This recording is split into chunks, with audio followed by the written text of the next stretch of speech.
पुराने जमाने की कहानी है। ये कहानी दो गांव की है।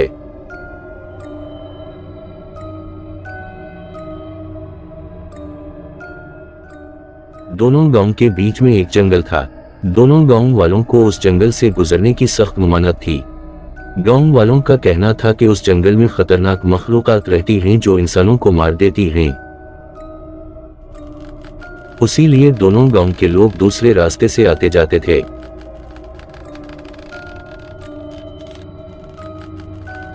एक दिन दूसरे गांव में एक शादी तय होती है। तमाम गांव वाले 2-3 दिन पहले ही सफर पर रवाना हो जाते हैं। गांव में एक बुजुर्ग शख्स अकेला रह जाता है। बुजुर्ग देखता है कि गांव वाले कुछ जरूरी सामान यहीं छोड़ गए हैं। वो सोचता है कि ये सामान उन तक पहुंचा देना चाहिए। वो दिल में कहता है,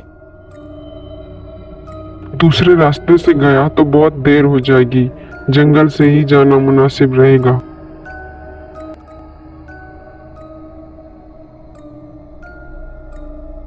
वो अपनी गाड़ी में सामान रखकर जंगल की तरफ रवाना होता है।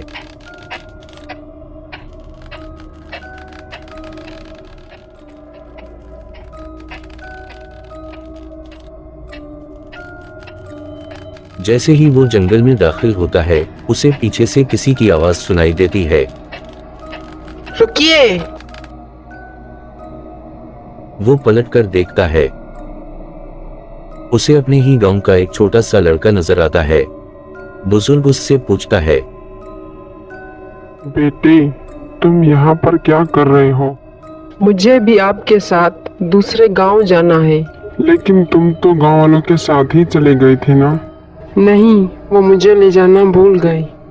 इसे गांव में अकेला भी नहीं छोड़ सकता, अपने साथ ले जाना ही मुनासिब रहेगा।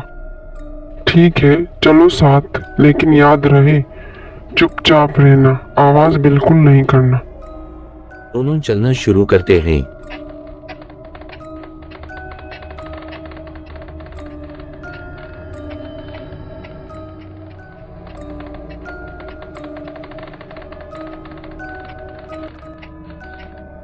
आप इतने खामोश क्यों हैं? रात गहरी हो चुकी थी। बुजुर्ग को डर लगने लगा, लेकिन लड़का खौफजदा ना हो, इसलिए बुजुर्ग ने कहा, मैं तो हमेशा से ही ऐसा ही हूँ, खामोश।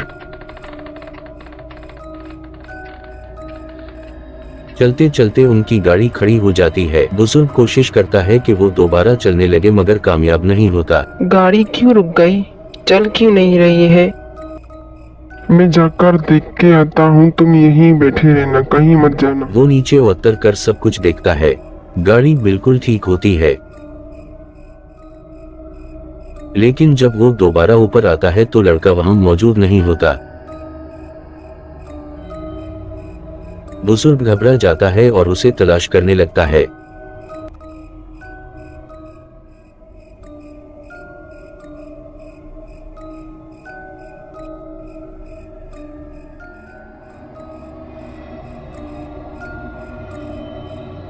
उसी दौरान वो एक शख्स को देखता है जो उसके सामने खड़ा था, लालटेन लेकर।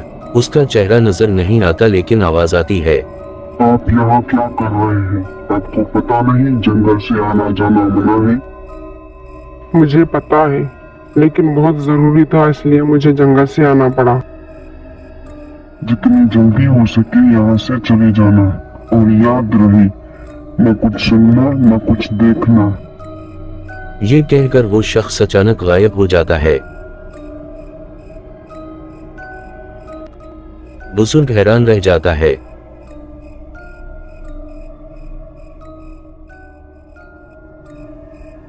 फिर उसे किसी के हंसने की आवाज आती है।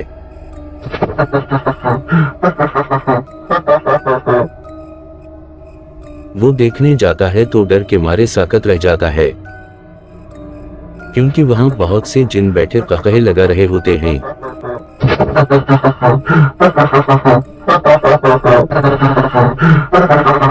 अचानक किसी के हाथ का लमस उसकी पुष्ट पर पड़ता है। वो डरते डरते पलटता है। सामने वही लड़का खड़ा होता है। आप यहाँ क्या कर रहे हैं? मैं आपको हर जगह ढूंढ रहा था। कुछ नहीं, जल्दी चलो, हमें जल्द से जल्द गांव पहुंचना है। वो दोनों दोबारा गाड़ी पर बैठकर रवाना होते हैं। रास्ते में बुजुर्ग पूछता है, तुम कहाँ चले गए थे? मैं तुम्हें हर जगह ढूंढ रहा था। मैं भी तो आपको हर जगह ढूंढ रहा था। क्या आप कभी दोबारा इस जंगल से आएंगे? मैं भी आपके साथ आऊंगा। नहीं, मैं कभी भी दोबारा इस जंगल से नहीं आऊंगा और ना ही किसी और को आने दूंगा। आपके लिए बेहतर है दोबारा कभी भी इस जंगल से मत आना। जब बुजुर्ग दूसरे गांव पहुंचता है तो हैरान रह जाता है। वहां दिन निकल आया था, हालांकि जंगल में तो रात थी। वो पीछे देखता है मगर लड़का वहां मौजूद नहीं होता। वो घबरा कर सोचता है कि लड़का शायद फिर जंगल में रह गया। वो वापस जाने लगता है लेकिन गांव वाले उसे रोक लेते हैं। रुकिए, आप कहाँ जा रहे हैं? मैं उस लड़के को लेने जा रहा हूँ जो मेरे साथ ही आया था। कौन सा लड़का? आप तो अकेले ही आए थे। बुजुर्ग बजिद होता है कि वो छोटा सा लड़का पूरे सफर में मेरे साथ था, लेकिन अचानक वो देखता है कि वही लड़का गांव में मौजूद है। बुजुर्ग उसके पास जाकर पूछता है, तुम यहाँ कब आए? तुम तो मेरे साथ थे। मैं तो गांव वालों के साथ ही आ गया था। ये सुनकर बुजुर्ग के रोनगटे खड़े हो जाते हैं। उसे सारी हकीकत समझ आ जाती है। आप आधे दिन में ही गांव में पहुंच गए। हमें तो यहाँ पहुंचने में 2 दिन लग गए। मत पूछो, शायद अल्लाह के फरिश्ते ने बचा लिया, वरना मैं तो कभी भी आ नहीं पाता। आज के बाद कोई भी जंगल से न आएगा न जाएगा और जंगल का रास्ता भी बंद किया जाए। फिर वो जंगल का रास्ता हमेशा के लिए बंद कर देते हैं।